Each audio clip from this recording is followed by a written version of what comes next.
Oh, I just seen this stream is set to private. Now that was not my doing. Thanks, YouTube. Shall we make it public now? Now it's public.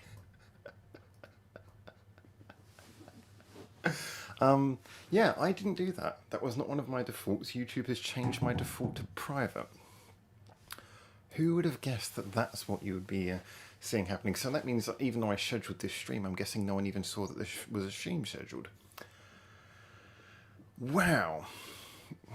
I will never cease to be amazed by just how bad YouTube screw up the studio interface. Just how bad it actually is. But anyway, here we are. Well, here I am, because there's no one here, because none of you knew there was a stream, because it was scheduled, but you wouldn't have been notified because they set it to private without my consent. Yay. I honestly don't know why it's done that. So I guess I'm going to have to just wait for people to appear. On top of that, there was my genuine, rather comical error when what happened at the beginning, just in case anyone was, well, anyone's going to play it back, they're going to see that, which is going to be kind of fun. So what happened is I'm sitting here, so I'm chilling out, back like this, reclined, on my phone, check on my phone, oh, it's time to go live. So I roll forwards, press the live button, and go to press the live button, and then, cool, that starts. But I forget that there is a lag between YouTube and my streaming software, which means that you actually get to see me start the stream. Anyway, hi Rev, so someone's here. Well, I'm glad at least that someone checked by chance, but yeah, my apologies. You should have been notified long in advance that this stream was going to happen, but much to my unawareness, YouTube has changed my settings without my consent to make it private. So why, I don't know why they think I would schedule a stream that was private. Who am I streaming to? Streaming to myself and scheduling it so I know that I'm going to talk to myself. Congratulations, YouTube. Quality work. We currently have 0 viewers, so it seems like Rev has left. Yeah, it's. I think one of the main reasons it's annoying is because, I mean, apart from the fact it's utterly illogical, no one would have do that. I don't know why they changed the settings. Is the fact that a lot of the people who view, a lot of the views that come into this stream are built up by having it scheduled, because people know, and then they know it's going to happen. So at least if I schedule it at least now before, but I scheduled this one a long way before, and it didn't do it. You have 2 likes, so maybe I am schizophrenic. It is quite possible. It says I've only got 1 like here, so unless I liked it myself. Well, I'm going to let a few people come in to chat, and, you know, I wondered why there was no one waiting. We usually have people waiting at the beginning, but no, now I know why. I thought, is it not Sunday? Have I got the day wrong? You seem to like to be alone. Thanks again. I don't know how to take that.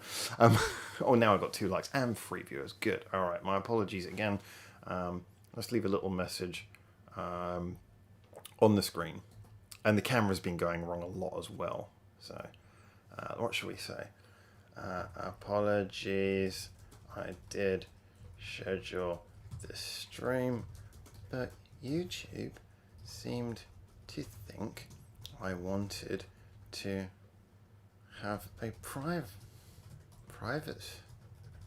stream all by myself that I would schedule for my own entertainment, and thus changed the settings without telling me. So welcome to the scheduled but unpublished live stream.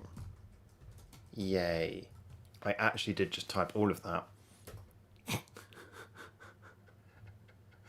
Wow, OBS, yeah, scaling OBS, scaling. This is some mad scaling choices.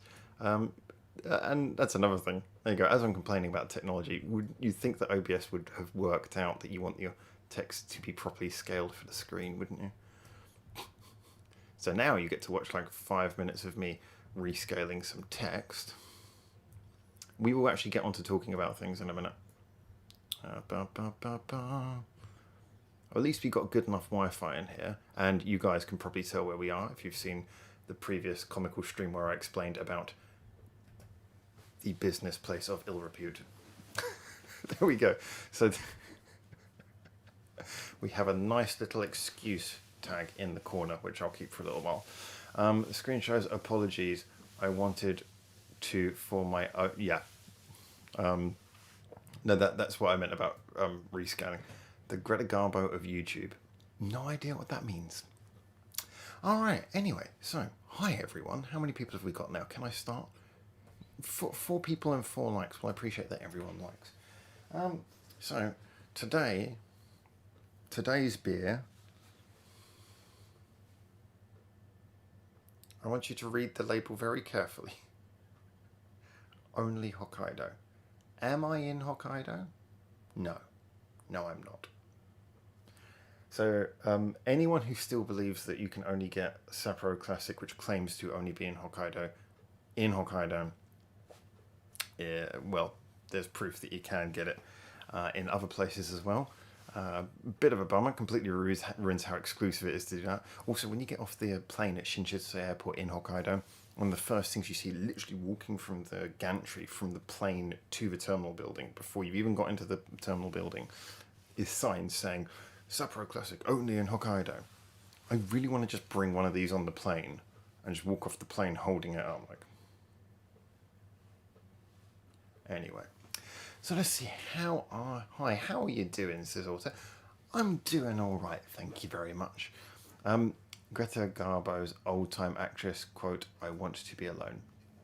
I will take you completely on your word for that, having no idea actually, but it's an interesting quote.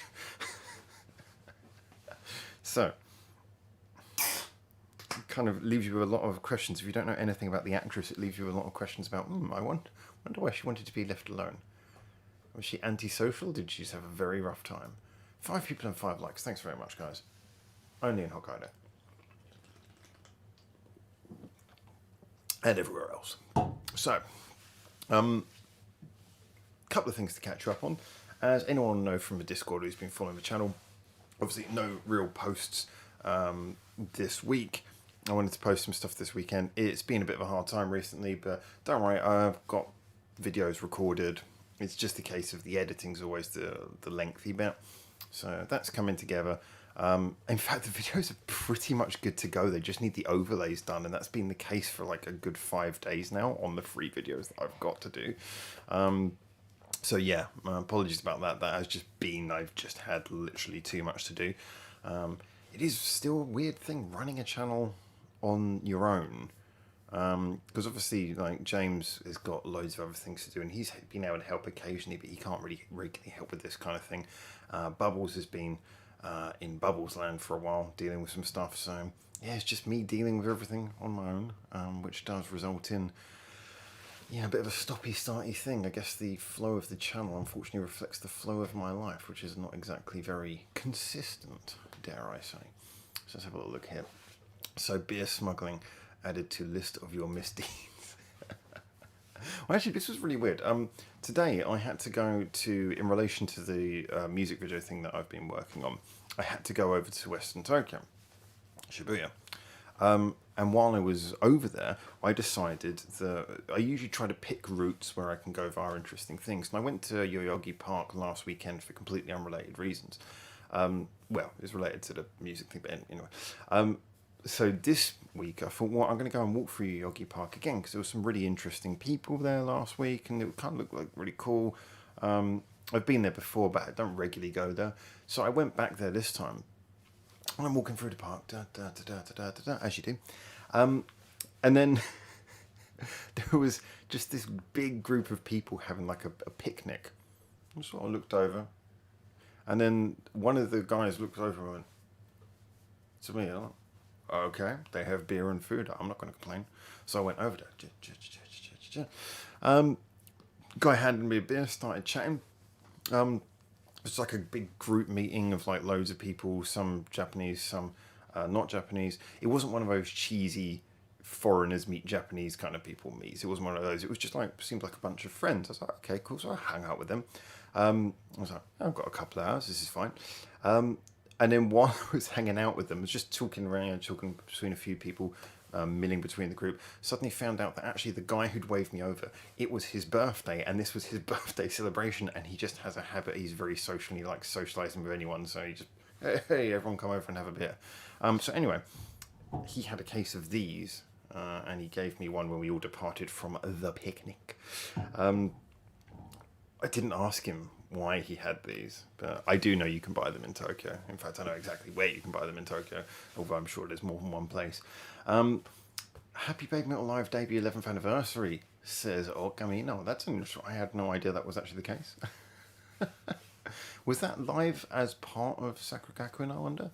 Or was that a separate enterprise?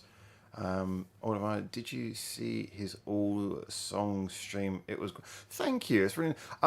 Yeah, I wanted to talk about that as well, actually, because I got to be honest. When I came off of that live stream, I felt a little bit. I didn't feel like I'd done a very good job because I tried to do good, but I could tell I was much more tired on that day than I thought I was going to be, and had a bit of a rough day leading up to that. So I kind of felt like I wasn't particularly sharp. I felt like I was a little bit off it. So yeah, I can't help if I felt a little bit bad about that, but I got a lot of comments, a lot of good comments about that. So that's nice. Felt like I should have done better, but it was okay because like I think as well it's comparing to like when we did the Bandmade one. That one was like really huge, and yet everything just clicked on that. I'd had the right amount of sleep. I was in the right frame of mind. There was no distractions, and we just nailed that. So I think by comparison, that was such a strong first outing for the live marathon thing that I think by comparison it was always going to be difficult for the second one to be as good as that. But still, looking back at it, I should watch some more clips of it, go back and review it a bit. But I hope it was good. I hope it was entertaining. I was just watching. Well, once I was thinking back to it, thinking could have done a bit better. Could have done a bit better. So if you guys enjoyed it, I'm really happy about that. By the way, so Okamina says missed it. Unfortunately, you can watch it back. It's still there. If you got 5 hours free. It was part of SG. It was first SG owned live show. Yeah, I mean, I just kind of figured. I guess that's rather obviously it would have been, but still, that's cool. And plus you said 11 years, so yeah. Yeah, that was 11/28/2010. Really confused by American dates. 28th of November. So it was still the SG subunit.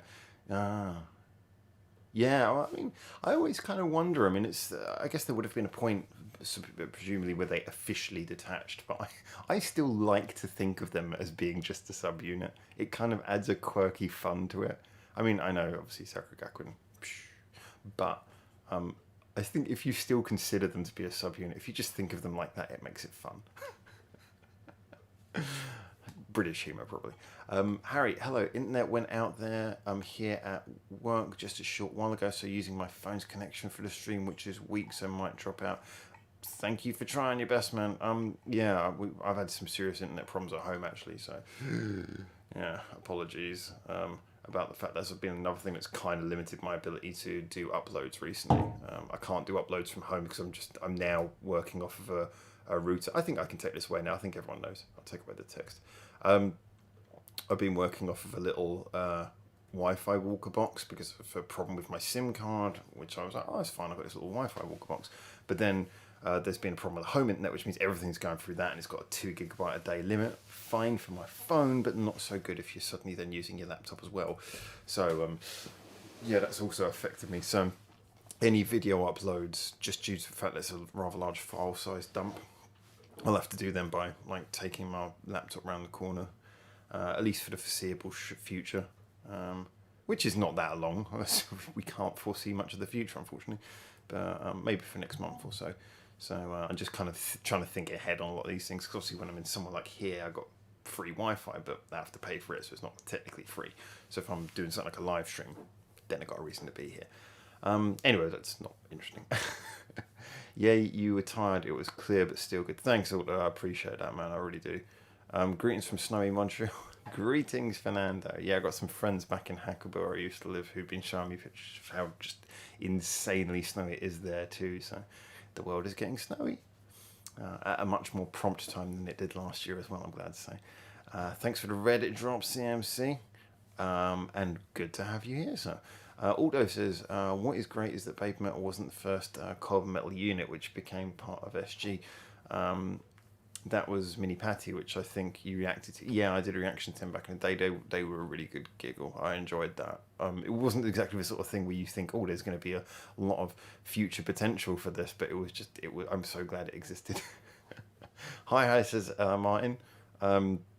CMC repeats this joke that I still don't get it. I wish I could say something to it, but when people put this joke in, it's like this is like an internal joke, I think, between some of the guys in the community, because I just don't get it. But okay, Okamina, thank you nonetheless for commenting.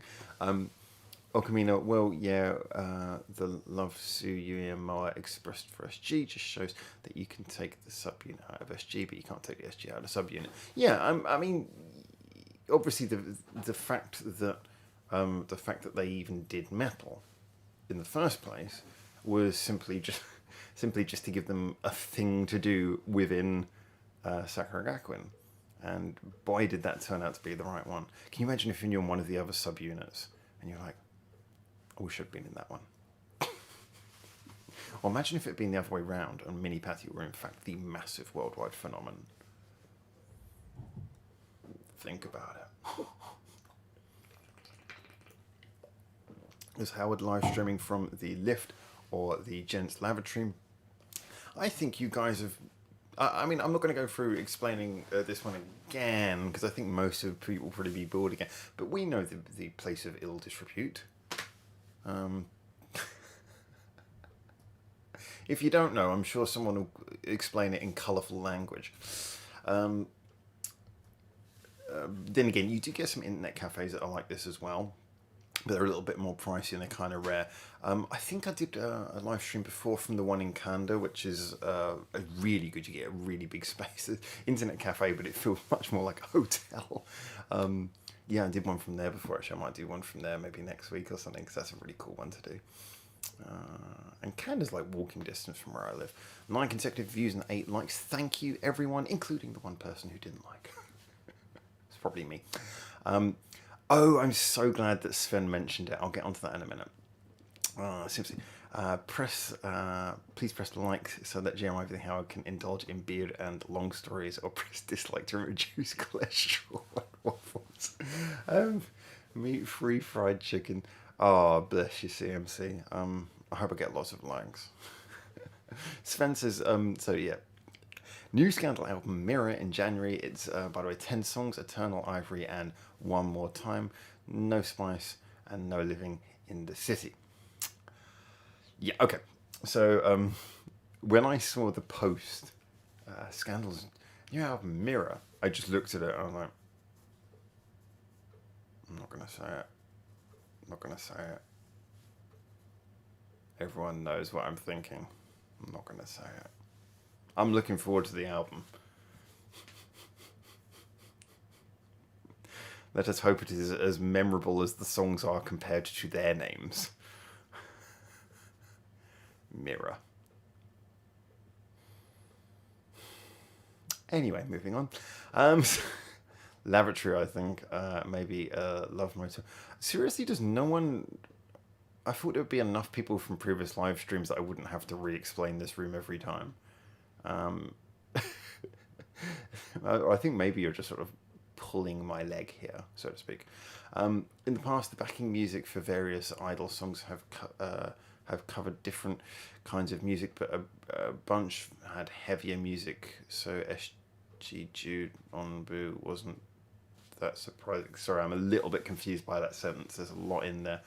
In the past, the backing music for various idol songs have covered different kinds of music, but a bunch had heavier music. So SG Jew on Boo wasn't that surprising a thing, but interesting enough to generate interest and novelty. I'm not 100% sure I completely understand what you're telling me there, but my assumption is you're kind of saying that before Baby Metal there was other heavier leaning songs in SG. And if that's the case, then yeah, that would make sense. Leaning towards that. And of course, because even the poppiest of acts occasionally play around with something a little bit heavier to see how it goes. Whether that necessarily leads to something like Baby Metal being formed is a different matter that I'm not really able. I'm sure there's people who know more about it who could probably comment on that. But I wouldn't be surprised if it led to it, or if it was just a thing of its own right, that they had a couple of heavy songs before. But maybe that would be a nice one to go back and check if I can find some of those, if that's indeed the point you were saying there. Harry says, I haven't seen a track list produced for Mirror yet. Where was it posted? I was about to say, if Harry hasn't seen it. Reveal at Best Xmas, but CD Japan mentions these songs. Okay. Yeah, CD Japan usually get that quite accurate. They're usually quite accurate with from my experience, their advanced song lists. And notably, CD Japan will often say if they know what songs are on there, but the playlist is likely to be changed later. I've seen them do that before. They will do that. Fernando, I was under the impression that Mirror was the name of the 2022 concert tour. It's probably both, isn't it? Like a Mirror tour for the Mirror album. Mirror says not SG specifically, but in Idol songs in general, had some heavier songs to be cooler, etc. Oh yeah, no, definitely. Yeah, definitely. There's been a lot of that, especially in Japanese Idol music. There's always been some elements, whether they be album tracks or B-sides or the occasional single, where idols have played around with heavier music before. I guess the level of commitment, calling yourself Baby Metal and basically just doing that is a different level. But yes, no, definitely there have been experimentations going way back with that kind of thing. But that's a very good point. Some really good examples as well, actually, especially like in the 90s, there was some Japanese idol. I don't know if you call them idol groups or not, but who played around with some fun stuff. Okamina says they did do the shuffle unit thing in SG, which shuffled up the members among the subunits for a song performance. Did they do that with Babe Metal? That'd be interesting. I haven't seen any videos of that. Ao no naru yaru no sukamade, best thing I have heard all year. Not bad for former hard-edged Osaka Rockers Scandal. New Scandal album, well, I will probably not get it, but it should be interesting. Interesting. I'm really interested in the new Scandal album anyway, just because they've been going for this slightly poppy direction, but they've been doing a pretty good job in a lot of ways. So I'm looking forward to seeing how that plays out as a full album. CD Japan good for revealing things that band hasn't revealed already. Very true, Sven. Mirror album drops January 26th, according to Harry. Also says, just in case you don't know, Babe Metal's other name was the SG Heavy Music Club, aka John Boo. Ah, okay. No, I didn't know that. That's interesting. Well, there you go. You learn something every day. It makes sense in the SG context. Scandal to announce a tour called The Tour Tour. Best Tour Tour. Mirror is the tour name of the world tour as well. Yeah, we wouldn't want to stretch them when it comes to tightening things. Let's keep it simple. Apparently, if you play Scandal's Mirror backwards, Tom has a deep voice. Harriet's tour arena is good, not evil. Oh, I wonder where you're going with that.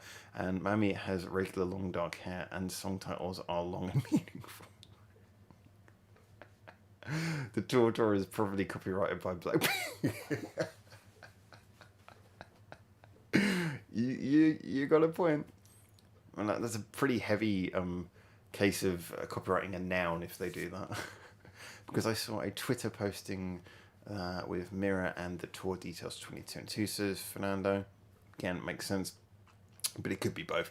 Also looking forward to December 8th when the new Lucy 2 album drops. Wow, there you go. Drops. That's the name of the band I was trying to think of the other day that I couldn't think of. Drops. Oh yes, Baby Metal Shuffle Units existed, but not much video, mostly audio. That's a shame. I'd like to see it in a video. It'd be kind of amusing to see that. Used to announce a second LP of ballerina themed songs, Lucy 2.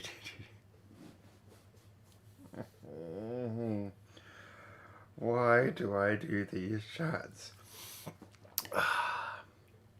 Scandal to release a documentary called Stolen Hats and Bathtubs. I get the bathtubs bit, not the stolen hats bit. The mammy bathtub writing reference, that I get. That I get. I can't remember which song she wrote in the bathtub though. It was in the video.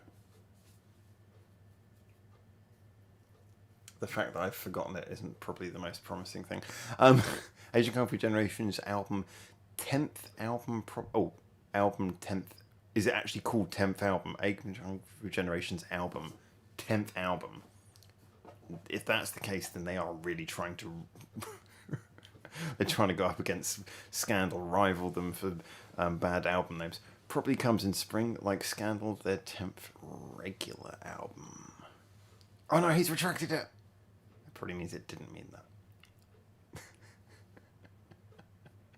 Siege Fan album description: Scandal to release the 10th album, including Eternal Ivory and One More Time.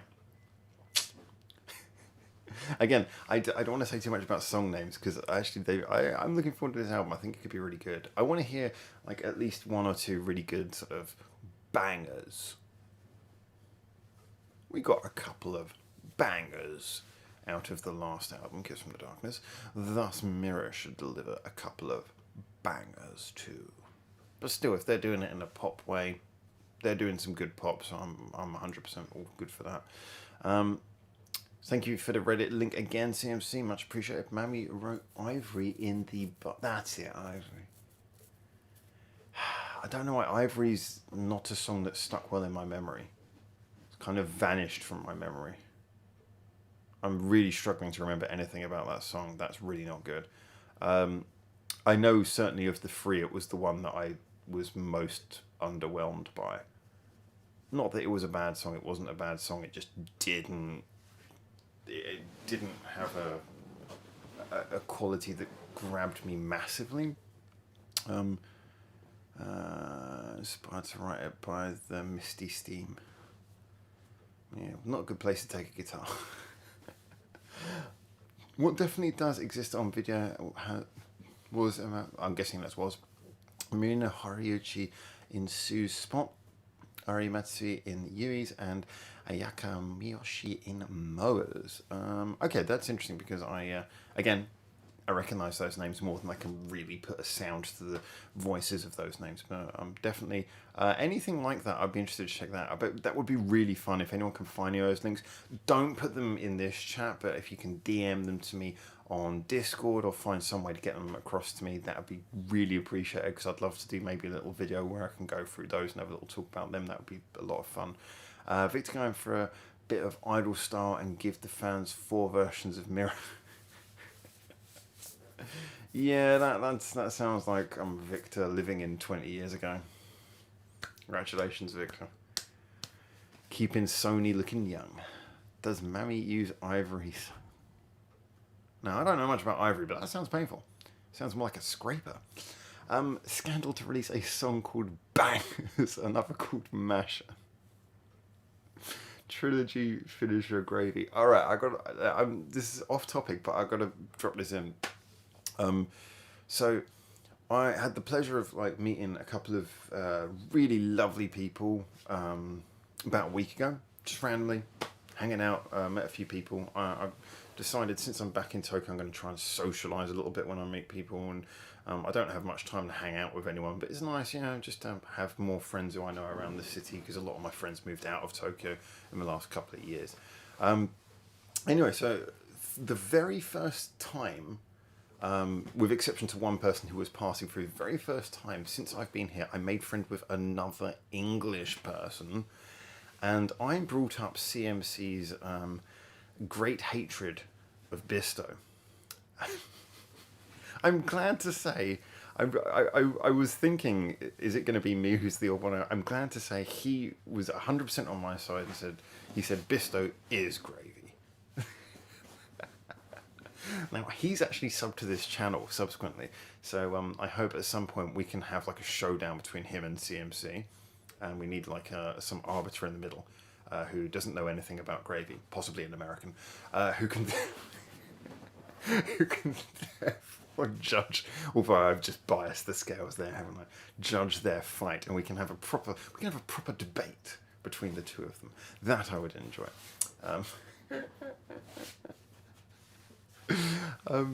It reverses the visuals because Ayaka and Irie are considerably tall and Marina isn't.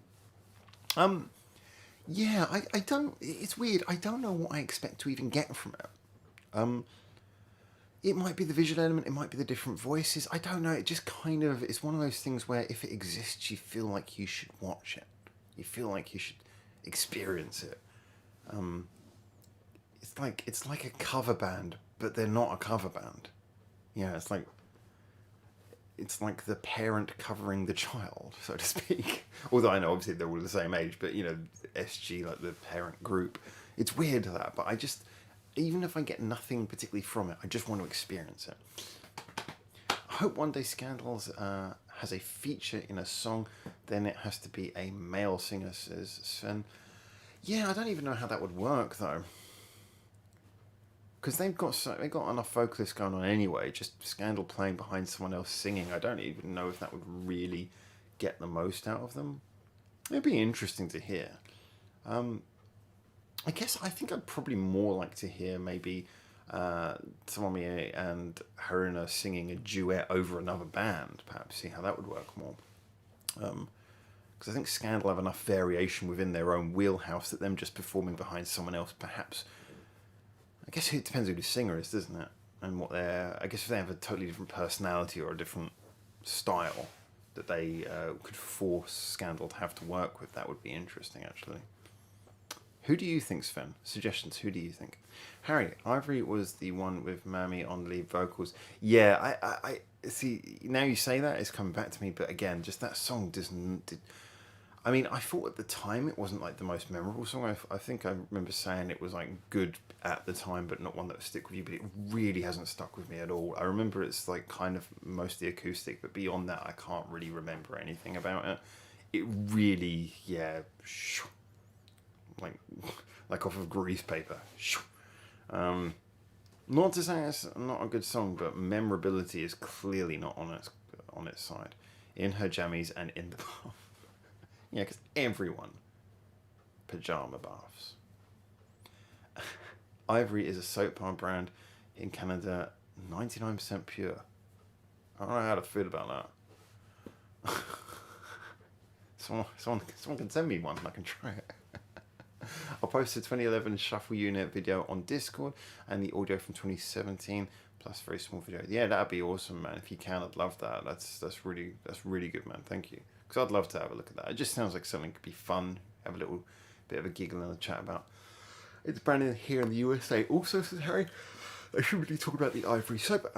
Ningenis and Scandal on stage vocally would be interesting. Yeah, I can't remember who was it mentioned first time, whether it was Fernando or Sven, but someone had mentioned that before, and I remember thinking at the time, yeah, I don't know how it would work, and yet I can't help but feel it would be interesting to see.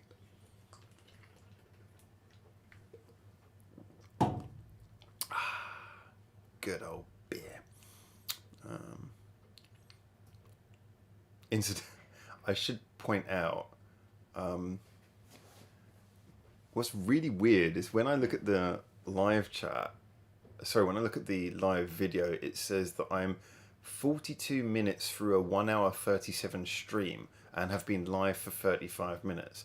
Now, how it knows exactly when I'm going to finish, I do not know. To the second. And why it thinks that I'm 7 minutes more through the stream than I've streamed, again, this is the mastery of Google and YouTube's plan. Just the sheer programming prowess. A company who get the finest minds from around the world and deliver this big old steaming pile of dog poo. Thanks, Google. Thank God there's not a Google spaceship. That wouldn't make it. Let all the other millionaires do it. Alright, let's have a look and see. So maybe Asian Kung Fu Generation with Haruna fits better. Do you know what? I was actually, when you first said that, I was thinking for a second the singer from Asian Kung Fu Generation with Scandal, and I thought, actually, no, that wouldn't sound good. They wouldn't work well with each other. But now you've reversed it. That's interesting. I think that Haruna singing with Asian Kung Fu Generation would actually be really interesting. That would be more of a complementary match. Especially, again, if you've got Tomomi backing as well. That would be a really interesting one. Interesting. Who would the singer of Asian Kung Fu Generation sound good with? Playing behind him? That's an interesting question. Soap is fat and sodium are hydroxide. Not sure why 99% pure is a boast. And what's it? Yeah, see, that's what I think when people say that. I'm like, okay, tell me about the 1%. Does it really matter? Says Fernando. It's interesting, I'll give you that. Seems like not singing. Singing alt idol group Bish announced new tour in March called Bisto. Oxo Cubes Forever, sponsored by Oxo and Jordan Bouquet. Oh man, I remember when I was much younger. I think we had Oxo a few times, but Oxo is weird because Oxo is a very popular one. It's just never one. It wasn't part of growing up for me. I think if I'd been like 30 years older, because I know that if you go back into like the 50s and 60s, Oxo was a big thing, I think, wasn't it? But yeah, no, Oxo is definitely a household name in the UK, but I don't seem to remember it really being around when I grew up, or really anything that anyone kind of had that I knew of. Anyway, there you go. Yeah. Maybe I should ask some people from back home. Did any of you eat Oxo? Or we were all Bisto, right? Scandal played the instruments on a couple of songs for Airi Suzuki's Fire solo album after she left Cute. That's an interesting one, but again, that goes to show that because the thing is, when a backing band are playing music for another band, they effectively become session musicians, in which case their identity is effectively very hard to ascertain unless they are writing the song for the artist, and then you get a rather interesting duality. But yeah, often it's more interesting to hear a different singer with a band who you know on one of their sort of songs. It can go many different ways. I'm sure there's good examples both ways. Guitar Andy. Oh, that's weird, given it says it started 24 minutes ago at this end. Oh, Jesus. Also, hey, Howard. Hi. Tomomi with former Queens of Squeak Pop and the band formerly known as Silent Siren. I'm not reading the rest of that comment.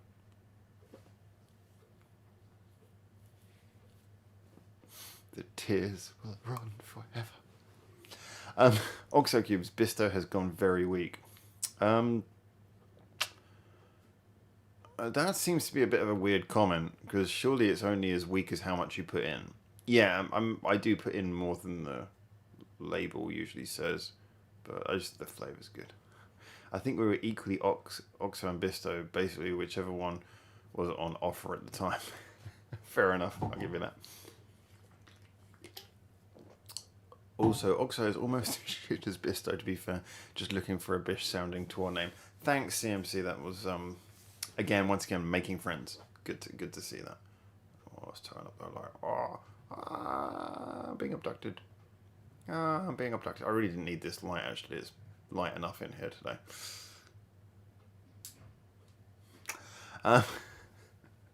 There we go. So yeah, I just have a look at the stats, just see. We got 12 people watching. Thank you, 12 people. 10 likes. Thank you, 10 likes. And you know what? My love even to the 2 people who haven't liked yet. Thank you anyway for being here. Right, so slightly different news. So I told you that obviously today I was going, one of the things I was trying to do was, I was doing some work, sorry, some work towards this whole music video project. You know that I'm working with Noggy Micah. We've already put that. I also got in contact with another band today.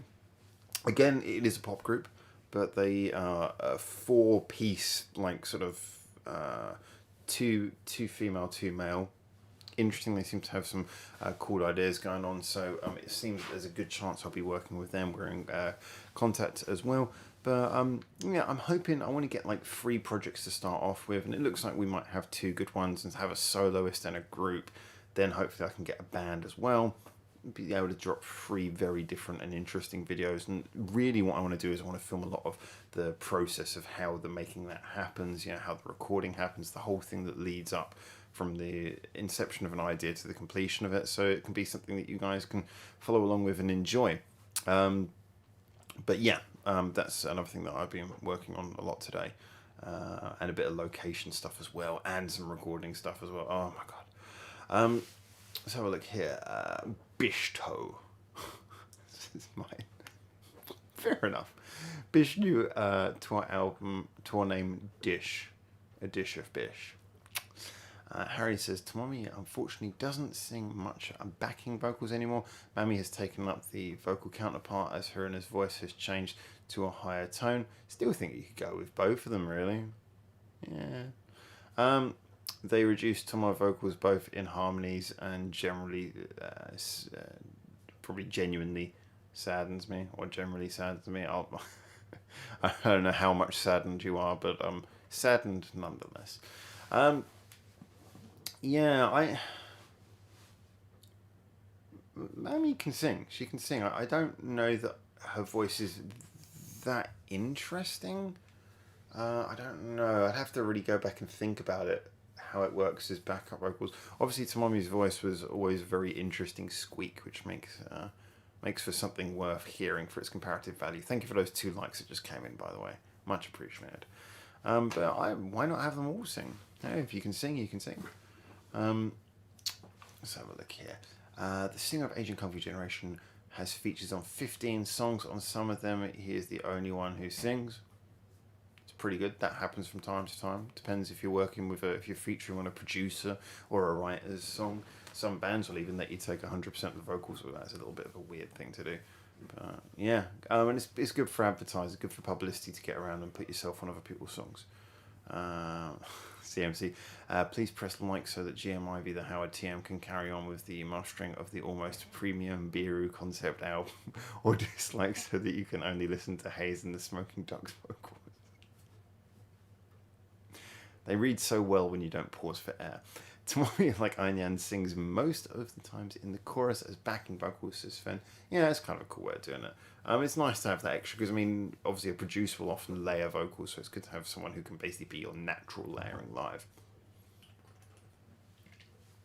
I find it kind of interesting that Silent Siren have,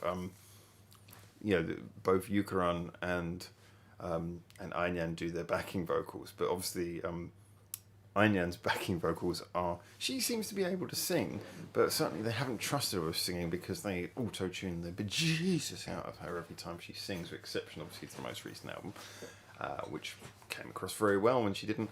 And then you've got Yukaran, who basically just is like the hype person who just kind of shouts along in the background, which I think makes for a really fun, little, interesting series of backing vocalists.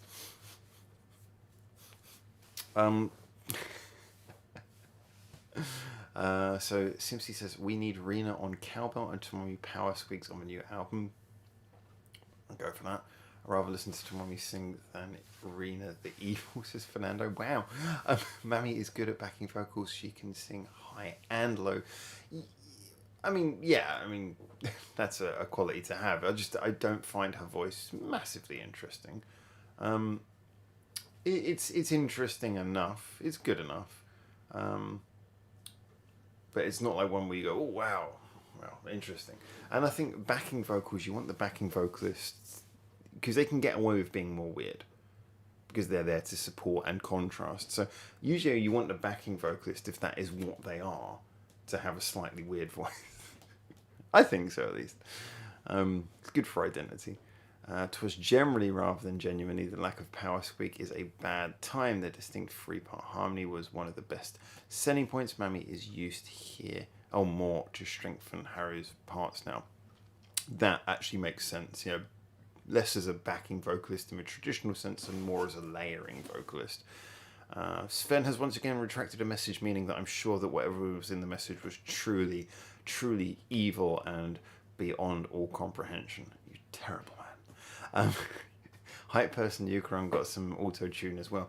She did, but it was less obvious because she wasn't so often required to sing anything particularly melodic. But yeah, no, I'm aware that pretty much every member of Silent Siren has been poked with the auto-tune stick at one point or another, which is, I think, a little bit unfair in some cases. I always wonder, considering how good Ayn Yan's performance was on the last album to this point, considering how good her performance was, I always wonder how much she actually required the auto-tune they did to her before. I mean, Alk Monster is a song that's kind of good, but I find it really difficult to listen to. That's one of those examples where auto-tune for me is just too much. But it could just be that her singing was that bad. And that between subsequently she actually took time to learn to sing. Or it could just be that someone went mad. I must admit, given the way the auto-tune is reacting to her voice, it does sound like she's just genuinely not singing well. And so it's been programmed to know where to go and pull her voice in the direction that it needs to be in. That's what it sounds like's happened. So the auto-tune is not reacting to her voice, it's reacting to a pre-programmed melody that's been programmed into it. So regardless of whatever sound she makes, it will force her voice into the right place. That kind of has that sound. But then again, at some points it does seem to waver, so it's hard to know. But yeah, but like I say, then suddenly Tenehiro, you got like this really good vocal performance. So who knows? Thomas Squeak says Harry was less appealed to most people. However, I feel she is actually the more skilled singer between her and Haruna. I don't know. I can't really think of an example of Tamami singing a song enough that I would be able to judge that. But yeah, I've got no problem against squeak vocals. I've said before, there's many things that go for squeak vocals that you just don't think about. People think high pitch means thin, but I've said it before. Think about it scientifically. High pitched vocals means a higher frequency, which means more information, meaning you can get more character into a high pitched voice than into a low pitched voice. High pitched sound with a low pitched sound, and a high frequency of information to a low frequency of information. So, anyone who tells you that high pitched singing is thin, ask them to consider that. Yeah, okay, I know you could argue that a thick sound is one that lands in the middle of the natural hearing band, but I'm just saying, I think people often think of it in a sort of high-pitched vocals as being cheap in some way, but they're not. They're not. Fernando agrees with Harry, which is good to hear. CMC, oh, here we go. Yukron, Slinky, I thought it said Stinky. Slinky dressmaker, noodle peddler, and world-famous Japanese mathematician is incapable of singing.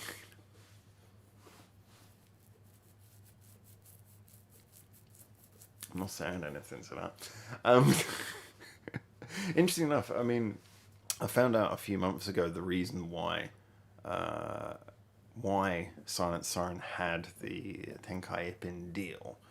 And apparently it was actually due to Hina being friends with the person who now basically heads the company. I don't know if the person's now the CEO or like a director, but she was friends with him. Apparently they both worked together in one of the restaurants or something like that.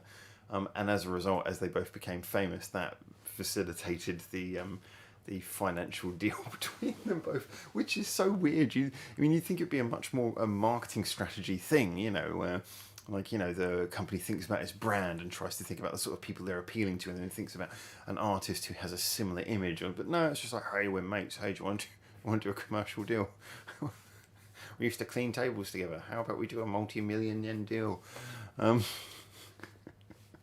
The bassist of Asian Kung Fu Generation, says Sven, sings on songs, but he has a filter because his voice is very thin, but of course enough for nice falsettos. Yeah, again, Nothing wrong with that. If it works for what he's doing, then it works for what he's doing. Backing vocalist, you've got a lot more leeway. It's more about being interesting and in control of your voice than anything. High-pitched vocals, it says CMC, all those crap tenors and sopranos should be on the dial.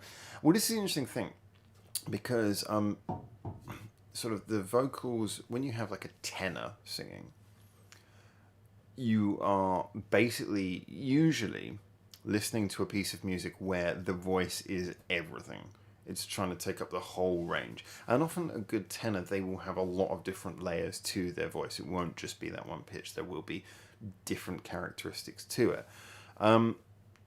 But yeah, ultimately it should be pointed out still that if you've got someone singing in a big, low, deep register, I mean, if you've got Barry White delivers less kinetic movement of wave patterns than Tomomi or Sue from Siren Siren. That's just a mathematical fact which comes with certain mathematical details as well, which is also why, just to point out, it is harder to sing in tune in a high pitch than in a low pitch. It's harder to control. That's actually, again, science fact. If you sing on a lower pitch, it is easier to stay in tune. Think about it. Give it some thought. Think about the wave pattern. If you just consider it, consider the percentage changes for a small movement, and you'll see that it's easier to stay in tune in a lower pitch than a higher pitch. There are many things that people underestimate. So yeah, we can all like a good low singer, and there's nothing against that. But that's a different style of thing. And when you're going for big arrangements with a lot going on, it is easier to have a high-pitched vocalist who can weave their sound in and out. I know it seems to be such a controversial point for so many people, and yet it is, you know, I'm not saying anything against the alternatives, but it is fact. So let's have a look. Rev says, high-pitched vocalists are slightly grating to me, oddly. That I can understand. If someone says they're grating, I can understand, yeah. Because there's good reason for that. As I say, naturally our brain is designed to like things that sit in the middle of our audio range, especially considering if it's the lead sound in a song, we'll want it to be in the conventional vocal pitch, because that's what your ears are used to focusing on and concentrating on. I don't think I've ever heard a Japanese male vocalist I like the sound of, but the might be about style rather than pitch, says Rev. Possible. I know some I like, but I'd have to think whether there's any issue there. Anytime someone grabs the mic, says Andy, in a performance or gets emotional is when she truly unleashes. Most of the time she appears to actually restrain her voice somewhat to avoid drowning out Haru and Mami. It's an interesting one. I really have to go back and analyse that to have a little look. I've never really given her that much direct attention. Just kind of enjoyed what she was doing, but might be worth me having a little bit more look. High-pitched vocals are... Adibobo, this is your time, says Sven. Howard listened to Kanbiru, Life is a Journey for Tomomi on solo lead vocals, and Bitter Chocolate for a 50-50 mix of Haru and Toma. Okay, yeah, I got a few songs I need to get around to listening to. I'll probably know when I hit it. When I hear Tomomi's high-pitched vocals, I get chills down my backbone every time, says Fernando. I don't know if you mean that in a good or a bad way, but given your previous comments, I'm guessing in a good way. Martin, Barry White, who died about 20 years ago, is singing for the Angels now. When I was talking about the amount of detail, I wasn't saying because one's alive and one's dead. But thank you for clarifying that. Poor old Barry White. Again, amazing voices don't always have to be the mathematically high frequency, interesting, detailed ones. But I'm just saying, you know. I'm saying it more as a defense of high-pitched vocals than an attack on the lower pitches. Can't do without a bit of Louis Armstrong after all. Andy says, what Harry said, or the OJH performance, also Barry White, is actually didn't sing that deeply most of the time. That's actually true. That is true. It was a bit of a stereotype. But he sung deeper than Tomomi. I think we'll give him that. I hope Tomomi sings... more often where she used more of her vocal register, says Sven. Interesting point. A lot of people seem to be saying that she's got a lot of potential that she doesn't often unleash. She's just happy concentrating on her bass. CMC is once again asking you to concentrate on pressing that like, so Jim, the Howard TM, can get his wig out of HCK and play drums for the Biscats again, or dislike so that he can no longer hear his brush drum style. Again, this is another joke that clearly happened on Discord that I didn't see. I don't really know anything much about the Biscats, so apologies to Biscat fans. CMC, to Rev, but is the singer from Generic Sound Merchants 1OK Rock not the greatest singer in the history of all?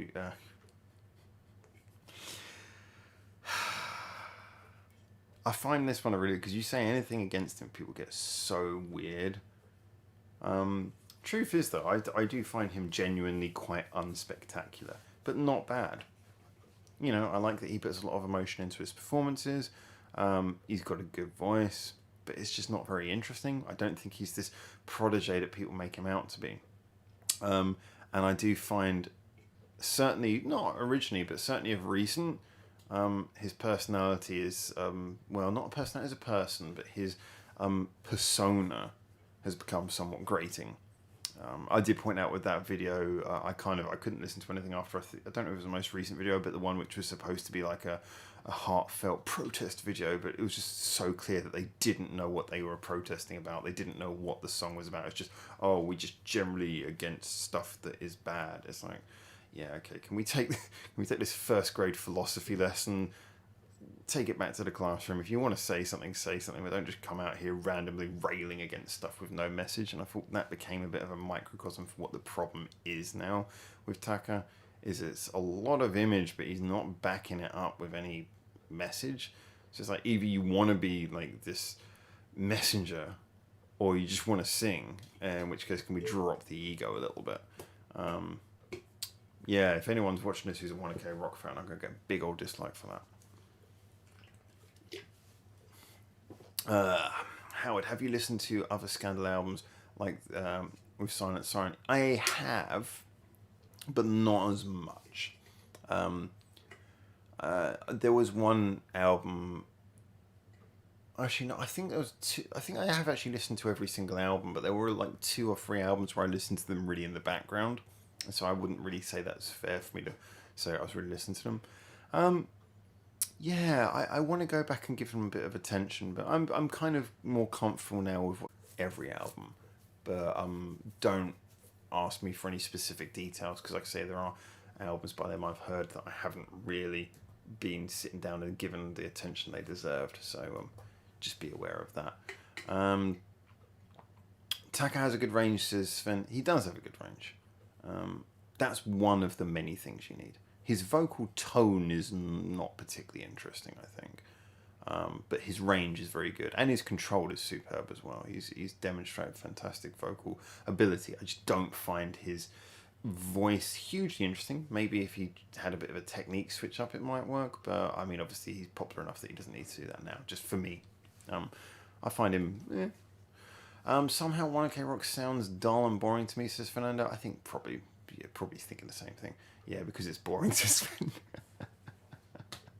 And in agreement with Fernando. Harry, most of the this is to Andy. Most of the extra emotion Tom put into a vocal into one piece at Sakajo Hall in 2013 was because she was already very emotional that night and was crying off and on the entire show.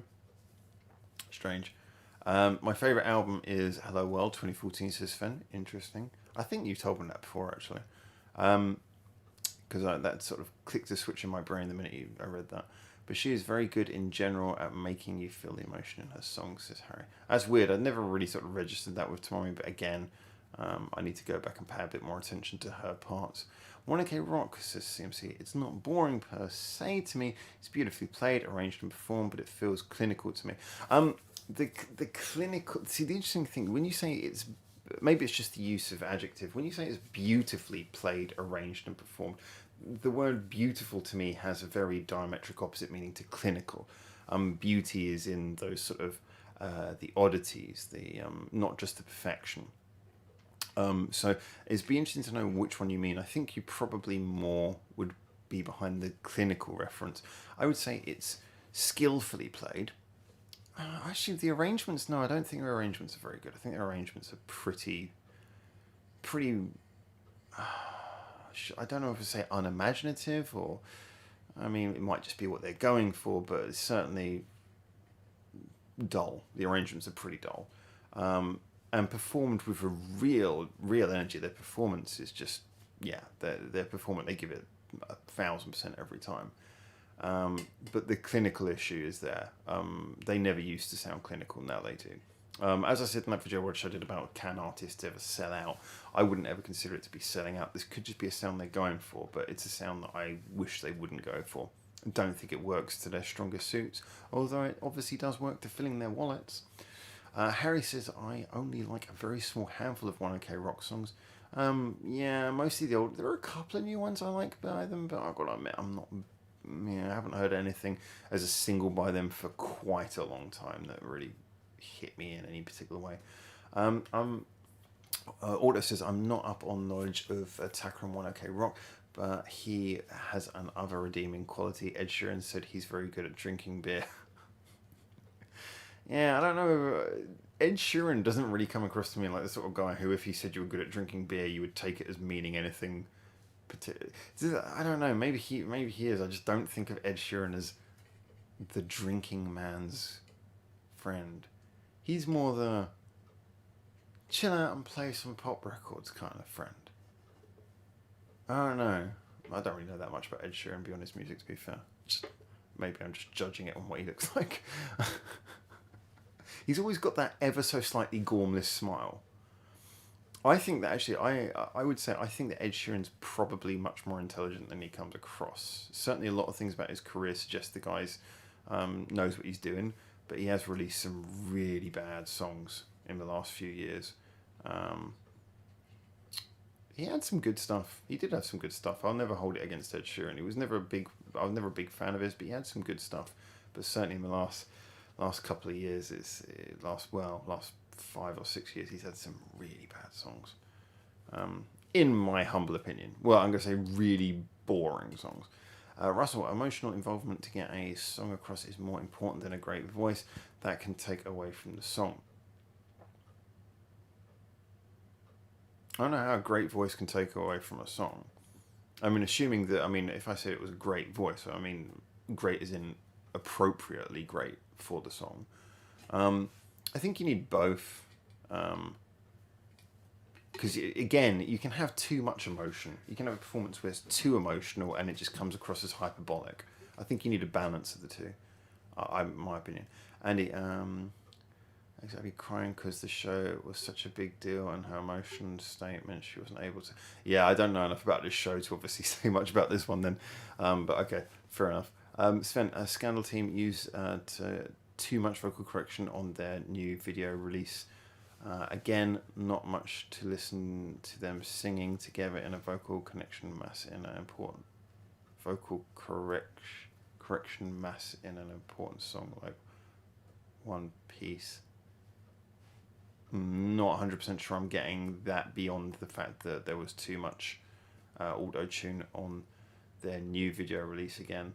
Are we talking about One More Time there?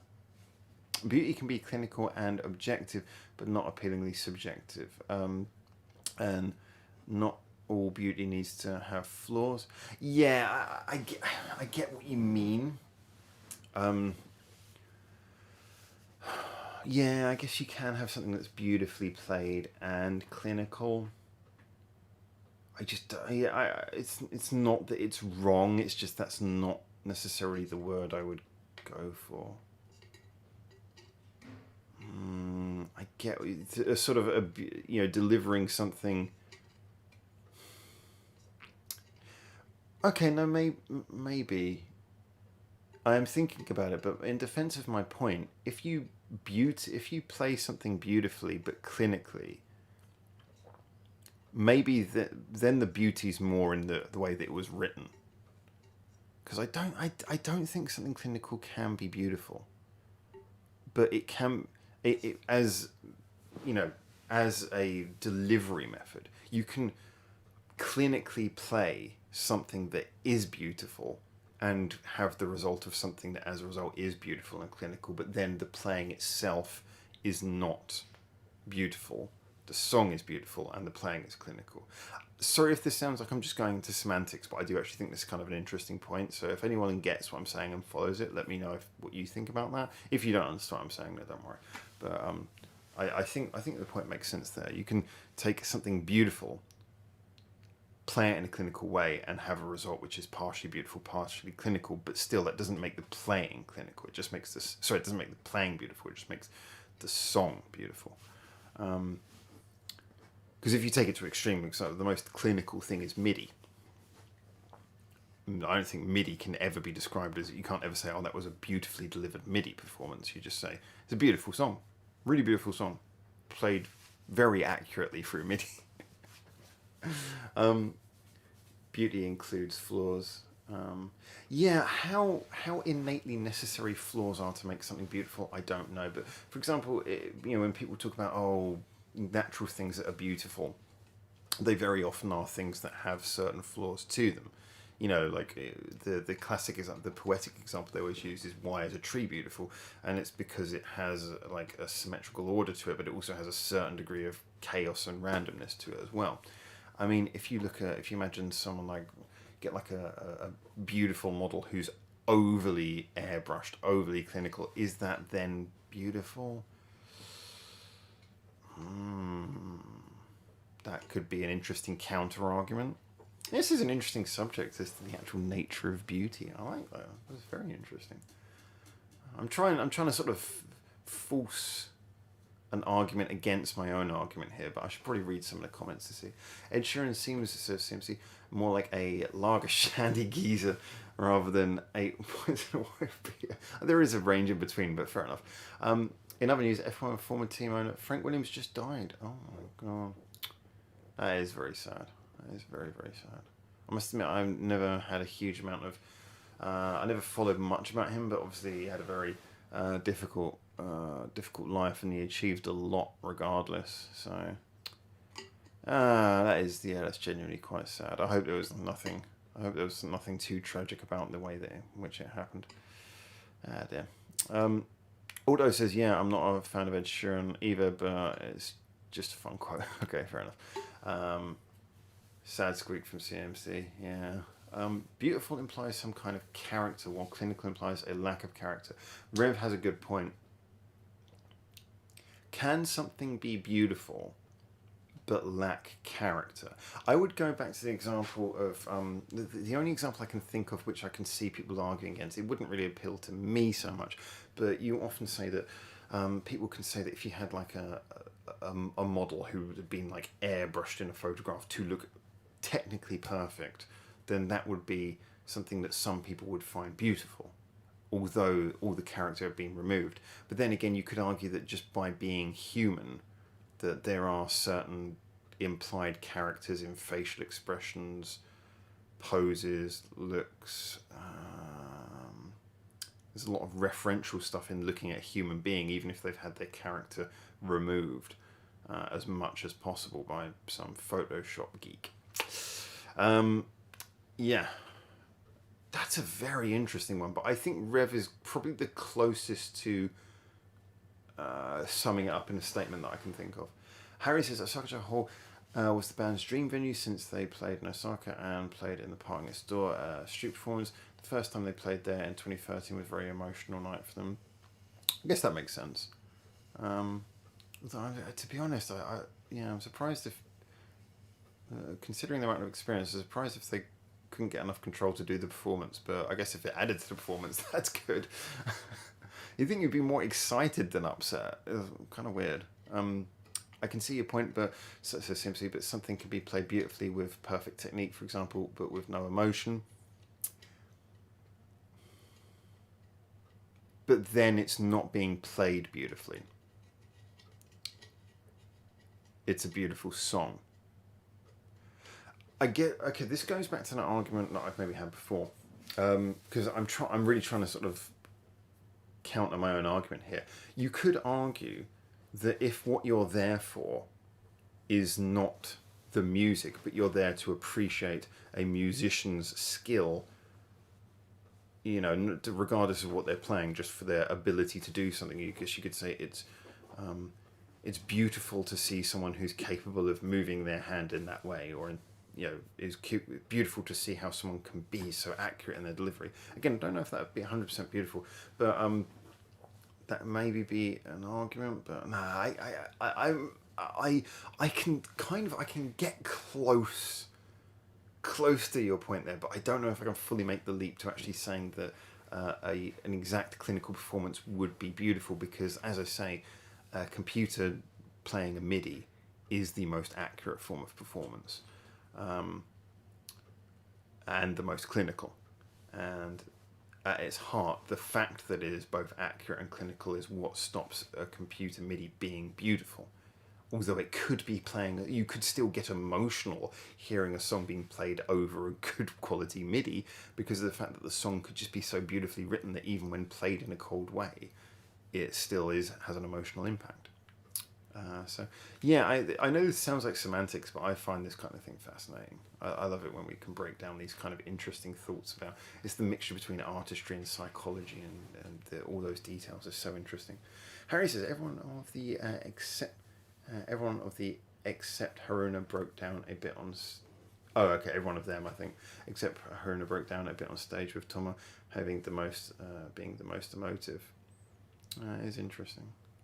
Yeah, I guess I'd need to follow the story a bit more to really see how that impacted them.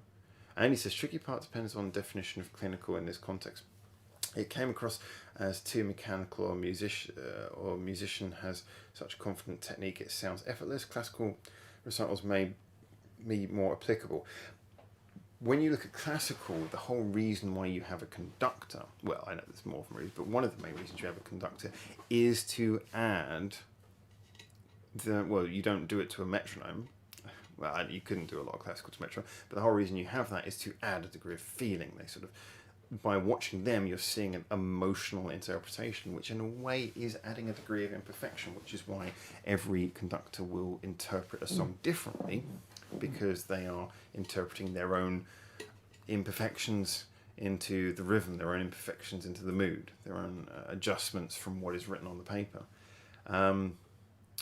Not changing what's written on the paper, but, interpreting the timings, interpreting gaps and things that are not clinical in their nature. Seems Williams won 9 Constructors World Championships and 7 Drivers World Championships. Very true. Going back to the 80s as well. The first one was in the 80s, wasn't it? Alan Jones, I think. Yeah. That is a genuine real shame. It's weird. I mean, like I said, I'd never... He was one of those people who's like, I've known about him all the way through growing up. I'd never I guess because I'd never really sort of been like following his team or anything. I'd never really been that involved in following his story, but it's still definitely, I think, wonderful example of a man who was fought through a lot. So tragic, but he lived a good life. That's the main thing you can say. Tough both. Toma and Rena were bawling after the last song, says Harry. Again, it's hard for me to judge without seeing it. I found it clinical to me implies just ordinary, not inspiring, not emotional. Yes, so again, it could be a song that is inspiring, a song that is emotional, but we're saying the performance is not inspiring and not emotional in that context. Oliver says a math equation can be elegant, which some would say is beautiful. Interesting. So is the math equation beautiful, or is it beautiful to think about how that was come to? Or beautiful to think about what it implies? Is the equation itself beautiful? Or is it the implications of the equation? The way that it helps you view and interpret other things?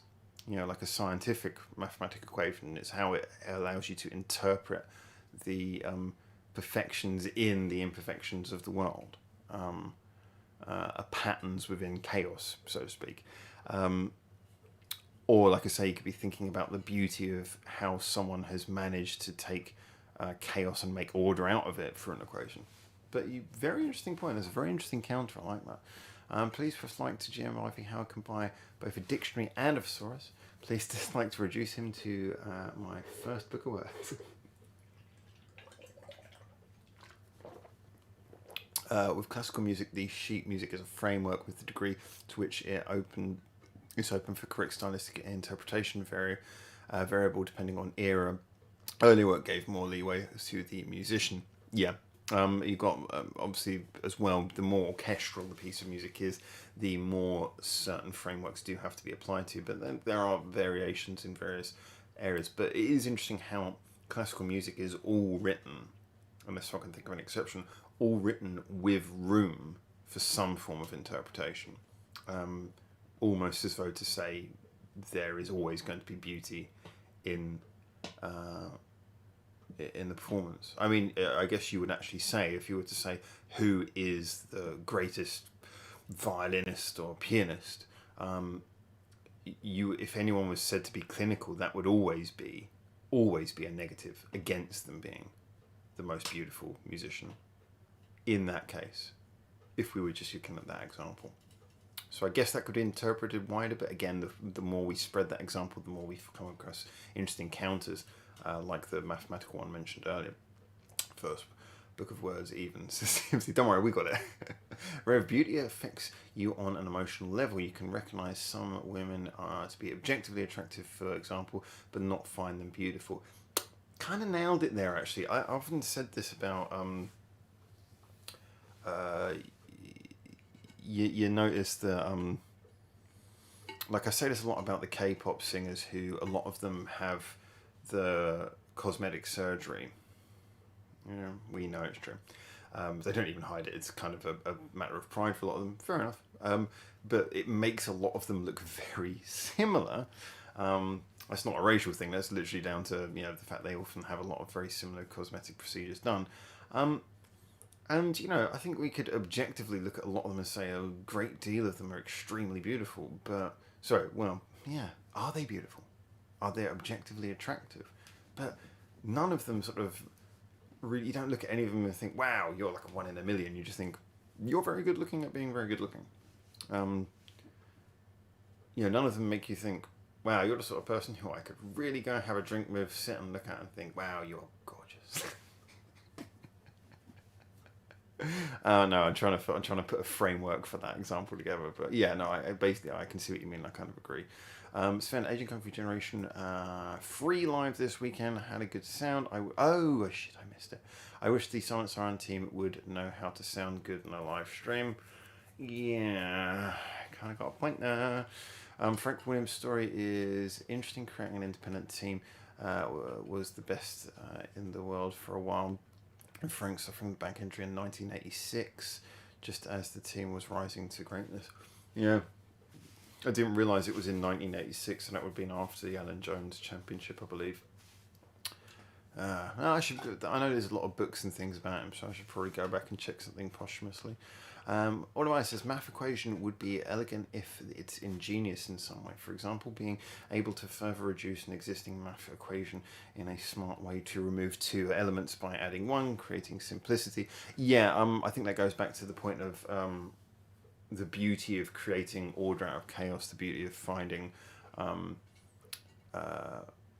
don't want to say, because these words are often misinterpreted, things like meaning, but finding a sort of a pattern, a meaning in that which is chaotic. I mean, patterns by their nature are clinical, but if it is a pattern, if the beauty is the relation between the pattern and the chaos, then there is a beauty there. And I think that is, again, that can be taken as the classical music example. The order of the sheet against the chaos of the emotional interpretation is a form of beauty in that. I've got a weird thing coming on my screen. Just check streaming still working. It is working. It's just Google's being funny. Thank you for dropping the Reddit link again. CMC, do get on that if you haven't already. Make sure you're on our Reddit and our Discord, which I think you all are. Andy, I wouldn't quite go as clinical being a full negative in that context, having the capability to play complex clinically, but then having the creativity to add character to the music being a strength. Interesting that you say that. Does clinical in any way imply ability? I don't think it does. So having the clinical ability to do something, well, then it's the ability that you're complementing. So if you've got the ability to play something clinically or not, I mean, you could say that are you actually capable of playing it if you are not capable of playing it clinically. But if it was never intended to be played clinically, then yes, you can play it. If you can play it accurately without being clinical in that case. So Yes, that's an interesting point. You could be being clinical doesn't necessarily mean being far-reaching in your talent. It just means that you're able to do what you do with a cold accuracy. Okay, I'm Officer Fernando. Have fun, folks. Stay safe and see you all soon. You too, sir. You too. Good to have you here, man. Enjoy the snow. I hope it's at least fun. CMC, bye, Fernando. Stay safe and listen to the Beckies. All right, guys. Well, I need to wrap this one up, partly because I need to be out of this room not too long from now. I only booked it for a few hours. Just to do the good old work of our dear Lord and Saviour, only in Hokkaido Sapporo Classic in Tokyo. Wow, this has been. I've enjoyed this. I love when. I mean, this is just to sort of maybe broaden the issue before we come to a final resting point for this conversation. You know, so many times when doing this channel, I've had people say things, not so much anymore, I know we've got more of a community now, but there have been some people say, oh, you're overanalyzing it, don't overanalyze it, you know, it's affecting your opinion. And I often say to people that, you know, my opinion of what I think of a song rarely has anything to do with my actual views on it in any detail. You know, if I like a song, I like it regardless of if it's a good song or a crap song in any technical way. That's fair enough by me. I won't say my favourite bands are the best bands in many technical ways, but they're bands that I really like. But the reason I like discussing these things is because there are patterns. There are patterns between factual things and what we like. And there's also ways of determining what we like and why we like it. You know, looking into terminology, seeing whether the meanings of those terminologies have greater reference or repercussion to our eventual emotional reactions to art and music. These are all big things, and this is why I enjoy these conversations. Not because I'm trying to apply rules to music or I'm trying to set boundaries to what is good and what is not, but just because it's interesting to understand the way that our mind... I mean, art as a general is such a weird and random thing, but when you can see, as we're saying, the order and the chaos, when you can see that, it makes it so much more fascinating. And I do think it helps with your enjoyment if you can sort of retrospectively go back and analyse what you like and why. So yeah, these kind of conversations, I really like them. I've enjoyed this one very much. I'll just read the last few comments and then we'll head towards round this up. Sorry, it says that I'm getting buffering according to the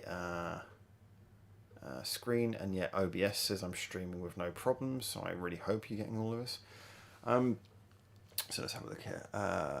Clinically, in this definition, I mean having no technical limitations preventing you from performing the piece without making mistakes.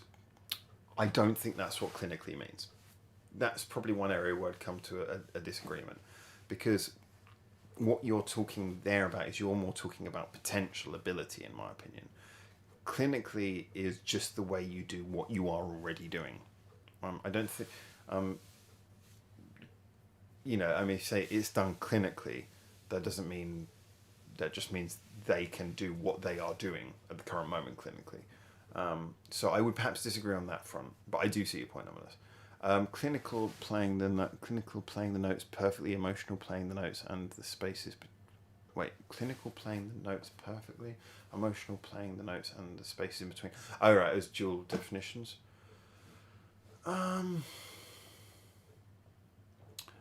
So are those two things antithetical to each other, or can they coexist? I mean, you could have some notes played clinically and some emotionally, but then your ability to describe the entire piece would be a balance of two things.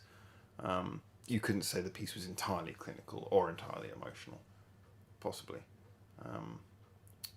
I guess emotion gives you the room to deviate from the clinical, so you can say, well, this person can play clinically, but they decided not to. They decided to play emotionally in places.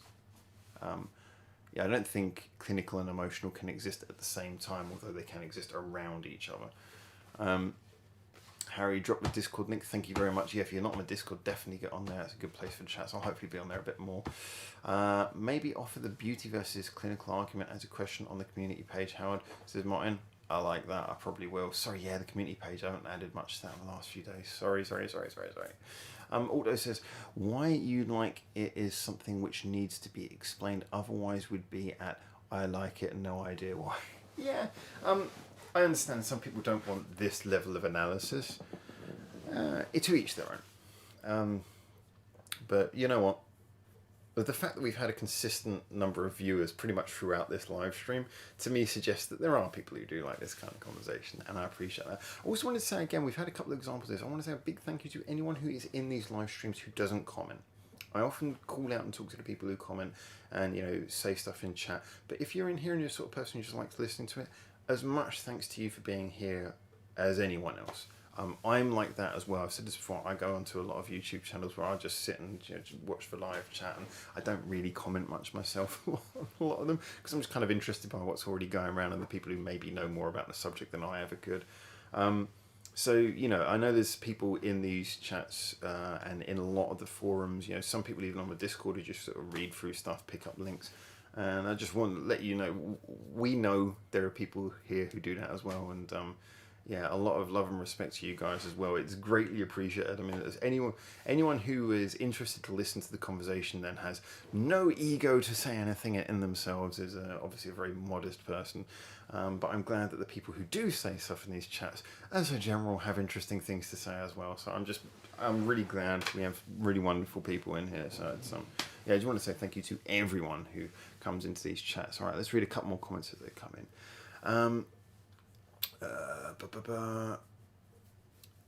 And it's just an opinion of a random person, says away. Fair enough. It's all opinions, isn't it? All opinions. Thank you again for the Reddit link, CMC.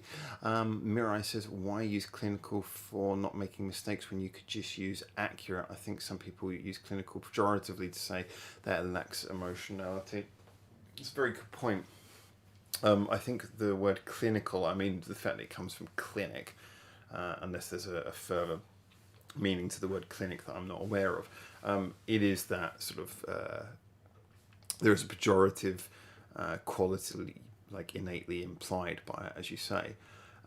Accurate is kind of the non-emotional version of clinical, I guess. And so accurate is, I think, a good translation for clinical. And accurate, I don't think anyone would say that accurate is beautiful. I think most people would say accurate is a quality that in no way reflects on beauty. It's a separate measure entirely. Good point, Miro. Clinical seems very much a loaded term. Yeah, I think if anything, clinical maybe maybe shines a light on what accuracy is in art. As negative as it might be, it does show that accuracy, the hunt for perfection, is not the point of art. So, although clinical might seem like an unnecessary pejorative, it's perhaps shining a light on that fact. Accuracy is not the point of art. It is useful in places, but it's not the point.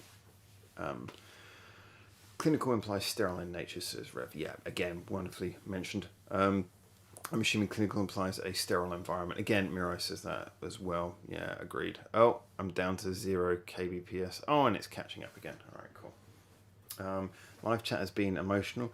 If it was just clinical, then it wouldn't have been so involving. That's interesting. I agree. I mean, when I'm talking about this, I'm feeling excited and interested.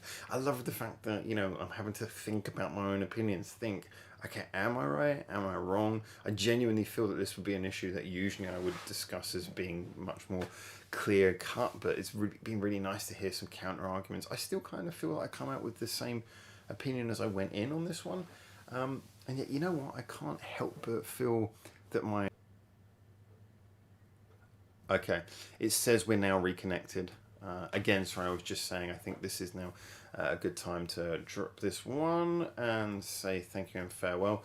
Again, I did say, yeah, it's semantics, but it's maybe non-consequential semantics, but interesting ones to discuss that do allow us to think a lot about the subject that we love.